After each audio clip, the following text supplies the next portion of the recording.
I'm going to kind of change the tune just a little bit. My first experience with Roseanne was, 3 years ago on an Easter, Bill. They came to church for the first time on an Easter Sunday morning. And I had volunteered to take care of the toddlers that morning as the pastor's wife so that all the mommies could participate in the Easter service. Little did I know that I was going to have 23 4- and 5-year-old toddlers all by myself. So Roseanne comes in that morning and the door slings open. And Roseanne and Taylor come in like a tornado. They honestly do. And she looks at me and she said, I don't know who you are. And she said, and I don't know if you're capable of taking care of this many children by yourself or not. I already have an issue with that. And she didn't take a breath. She said, now this is the amazing Taylor. And if you're not qualified to be back here with him, I need to get somebody back here who is qualified to be back here and take care of my son's special needs. She did not take a breath. I'm already 30 minutes into taking care of that many children, so I wasn't in the best of moods anyway. So our first experience with each other was not good. Little did I know she would end up becoming one of my best friends. Sometimes I think it was last November.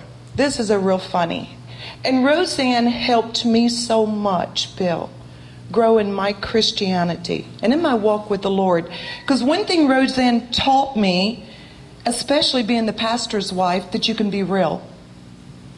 And she did that beautifully, and she did that with a lot of 4-letter words sometimes, and she did that with a lot of anger, and man, did we go through some 3 years.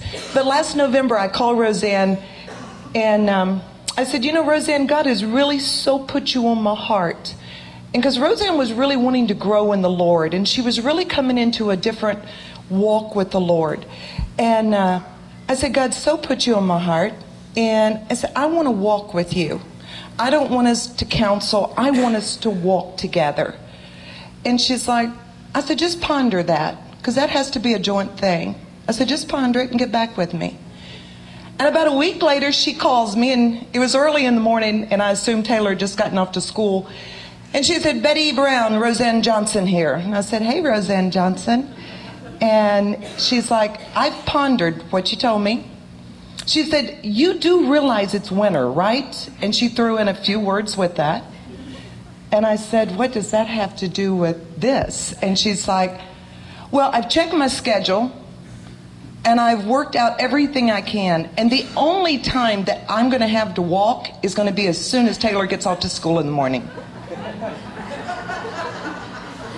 And I began to laugh, and it was those moments like that Roseanne, over a period of 3 years, has taught me that sometimes we talk this Christianese talk that people don't understand.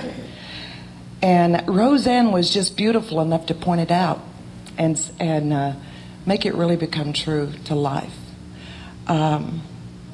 So she will forever be a part of me, forever. Thank you, Betty. Okay, someone else who would like to share. Yeah, come on. Now, if you would, identify yourself. Yeah, come on. Because, you know, we do come from a lot of different places here today, and we just kind of need to know who each other is. I'm Miss D, Taylor's preschool teacher. And I remember the first meeting I had with Roseanne. I was scared to death. The woman comes walking into the room, dragging this huge suitcase full of stuff. And I remember sitting behind the table thinking, sweet Jesus, why me? And she proceeded to pull things out of this suitcase, papers and a tape recorder. But she did one of the most amazing things that I will never forget. She pulled a picture of Taylor out of that suitcase and set it right on the table in front of every one of us. And she made sure from that moment on that our focus was on her child. And I knew right then that Roseanne and I were on the same page. And I appreciated that. From that moment on, Roseanne was relentless in making sure that the focus remained on her child. And everyone that knew her knew that. So, also from that moment on, I spent a lot of time saying, Roseanne, relax. Relax, it'll be okay. And of course, everyone knows Roseanne. She couldn't relax because there was always that next step for her and Taylor. But I loved her. I loved her for that. And oh, that every parent should be as bold as to stand their child before you and say, this is your focus. And if you're not up to this challenge, then you don't need to be here.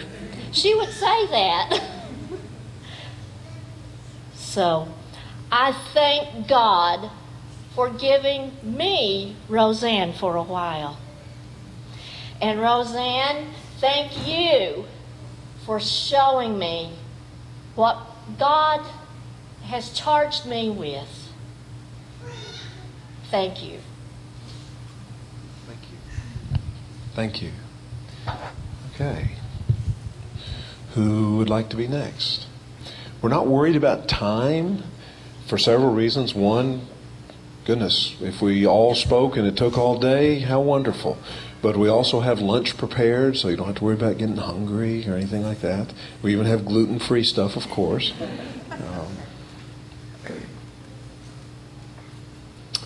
Yeah, come on, Michael. This is her brother, Mike. And Mike did a wonderful thing. He told his, whoever he had to tell in the police department down in Palm Beach County, Florida, I got to go. And so he's been up here for a week and a half now, and I know that's made such a difference for you, Bill, but to be here for Taylor and to take care of so many things, and it's a privilege to just get to know you a little bit. I was talking to Betty and Pastor Joe.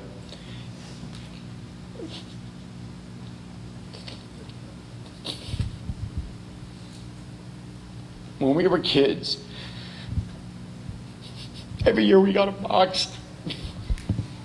Give me a second. Okay, we got a box of crayons every year for Christmas. And what would happen was, Roseanne, as you all know, is very meticulous. Everything's got its place. And don't touch it or, you know, there's going to be a serious problem. So, but she loved to color. But she had this beautiful box of crayons and all the little tips were perfect. And if you color with the crayons, you mess up the tips. So she thought it would be a good idea. Hey, Michael, let's color. I'm like, okay, she's 4 years older than me. I don't understand the scam that's going on. I get the color. And we would sit there and color, and my crayons would be worn down to a nub. Because if she wanted to color, hey, Michael, let's color. And then subsequently, she would make it a whole year and never touch those crayons. And it wasn't until later on that I noticed one Christmas that she just can't tear open her presents. They must be neatly organized on the couch. And then the paper's taken apart, and you can't rip into it. And everything's got to be categorized. And I noticed that she was going through her crayons, checking each one to make sure, you know, sometimes they break in the paper, you know, from being chipped or whatever. And there was one that was broken. So here she comes over, because all of a sudden now she's very excited about what I got. Oh, what do you got, Michael? And I noticed that there was a swap. And she swapped her broken crayon for my good crayon. So that's Roseanne, but you know, she's just a very special person, and I'm very lucky to come up here and spend this time I'm sorry. Because I got to meet some really wonderful people. And I know why she bragged on you so much. Because you're such great people. So two special memories I'm going to leave with. One, I got to meet Mercy. And Mercy made sure she let me know that she's 3. She looked at her fingers, made sure she got the fingers right, and she's 3. And not to be outdone, there was a handsome young man with her, Jacob. And he let me know that he was 3 too, not to be outdone because, 3. Then I got to meet Seth and Buck, Pastor Joe, Betty, Charlie, Mandy, Brittany, her 2 daughters, Aubrey, and Bella. And Bella was so nice. We were kind of down one night, and just for some reason, here comes Brittany. She shows up at the right moment, just with the girls, which is always a nice thing when the kids show up because they just take you out of your sad zone and put you into something nice because they're so beautiful. And remember the cheers Bella did? She did some nice cheers. So, is she here? Oh, okay. So, well, to celebrate Roseanne, obviously you have to include Taylor and Bill. That's a given, because that was her unit. That was Team Johnson to her. But to celebrate her also has to celebrate this church and the people. So, been really great, and thank you very much. Thank you so much, Mike. Such a blessing. As people are talking, you realize it's not just Roseanne, but it really is what she taught us. That as you said, we need to be more like her in so many ways on what the focus is and being insistent that things are taken care of.